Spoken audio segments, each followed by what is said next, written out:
Aljamain Sterling, the man needs no introduction. UFC Bantamweight champion of the world. You may also know him for his Oscar-winning performance versus Petr Yan. But Aljo, he's an amazing fighter. He's really good. But there's been a lot of discussion this week, throughout this fight week, about him being considered as the Bantamweight GOAT, which is a really high status. There's a lot of fighters in the Bantamweight division that have made significant history there. But I think his resume really speaks for itself. He's defended the title 3 times, which is the most in UFC Bantamweight history. He's defeated the likes of TJ Dillashaw in significant fashion. Henry Cejudo, he outclassed him in his own game in wrestling. And even Petr Yan, who are all absolute killers. He's even on a 10-fight win streak at the moment. You could take out the Petr Yan disqualification with everything that happened there, but technically 9. But you get the idea. He's really talented. And I think he should be up there. He should be regarded up there. And I think if he beats Sean this weekend, he'll definitely be the Bantamweight GOAT. He'll defend it 4 times. But he'll defend the title at least 4 times in history, which will really put him there. But, there are definitely other contenders out there for that status, and that have really been tremendous for the Bantamweight division for as long as it's been there.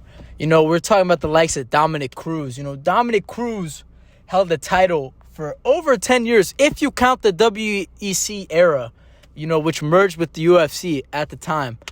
But in UFC history, though, his track record there, he's a 2-time champion, but he's only defended the title twice each time he's held it. So it really messes him up. But I know with Dom, he's had a lot of issues with injuries. He tore both of his ACLs. He had to deal with a torn groin and several other issues, which left him out for significant amounts of years. We're talking about each time around 4 or 5 years. So that really messed him up. But his resume is through the roof. He's beating Uriah Faber, Demetrius Johnson, who is probably the GOAT in MMA, which could be argued. But you guys know Demetrius magnificent. Even Joseph Benavidez.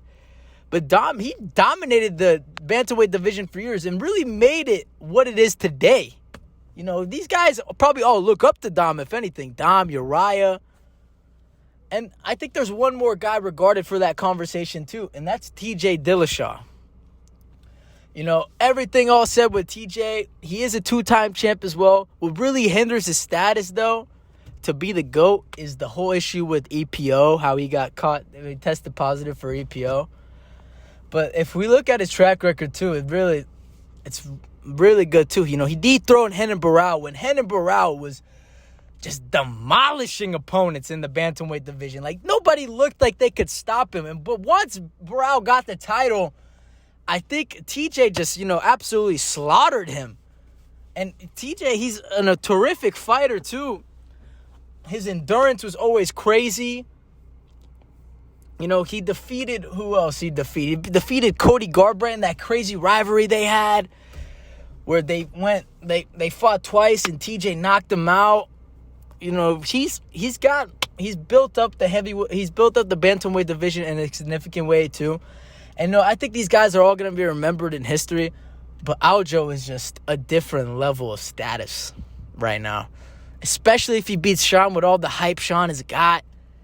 He's just going to be remembered for years to come. And I know people dislike him with the Petr Yan disqualification like we discussed before. And he's not the most likable guy. A lot of people cringe to a lot of the stuff he says. But in a fighter sense, he's really improved a lot as a fighter. He's a really good wrestler.